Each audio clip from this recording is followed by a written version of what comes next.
human influence was not the same across Iceland, and it varied over time in response to market interests, technology, and of course, natural catastrophes. Since the introduction of sheep by the Norse settlers, sheep farming has been the main provider of meat in Iceland, as well as other products like milk, wool, and skins. Shifts in the emphasis on the different products derived from sheep provide a deeper understanding of the history of sheep grazing in Iceland, from milk for subsistence farming in the early days, to wool for export, and finally meat for national markets and export. In the early days, and up to the late 18th century, sheep numbers were limited by access to food during winter. Diseases, adverse climatic conditions, and natural catastrophes also kept the numbers of sheep relatively low, fluctuating somewhere between 50 and 300,000 animals. By the early 19th century, technological progress, the import of winter food, and the use of fertilizers allowed the number of sheep to skyrocket. The number of sheep began to increase in the 1820s, when foreign markets opened up for sheep products. From 300,000 sheep in the early 1800s to nearly 600,000 sheep by 1900. The increased numbers of sheep exacerbated soil erosion rates, especially in the highlands, because of two main reasons. First, in the late 1800s, there was a colder period simultaneous to the increased grazing pressure. Second, there was a change in traditional land use. Traditionally, sheep females, the ewes, were grazed close to the farms because they had to be milked every day. In the second half of the 19th century, the interest shifted from milk or milk products to meat.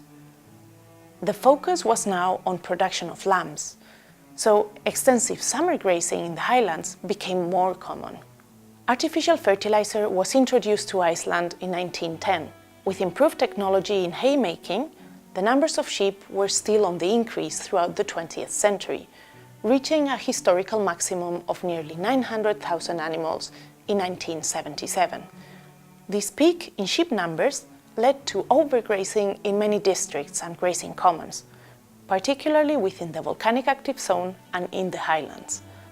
Sheep grazing became so extensive that nowadays it is hard to find an area that has not been impacted by sheep grazing.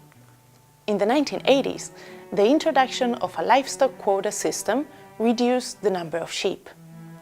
Since then, sheep numbers have decreased, but they are still relatively high when compared to historical abundances.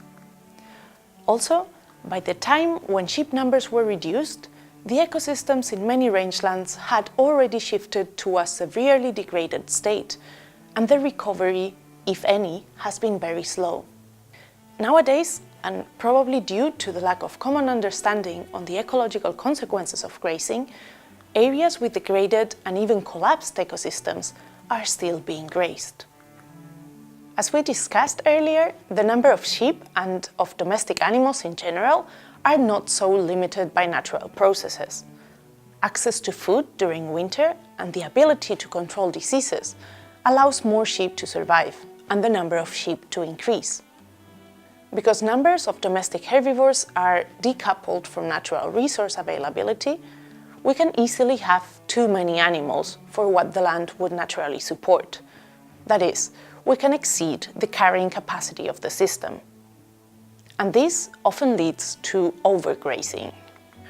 Further, sheep numbers are also dictated by market interests. There is therefore an additional complexity that we need to take into account. Shifts in the emphasis of different sheep products have also determined changes in traditional grazing practices and the impacts that sheep have in different parts of the landscape. By the end of the 19th century, environmental degradation was widespread in Iceland, and it became a nationwide concern. In the next section, we will discuss the efforts to mitigate environmental degradation.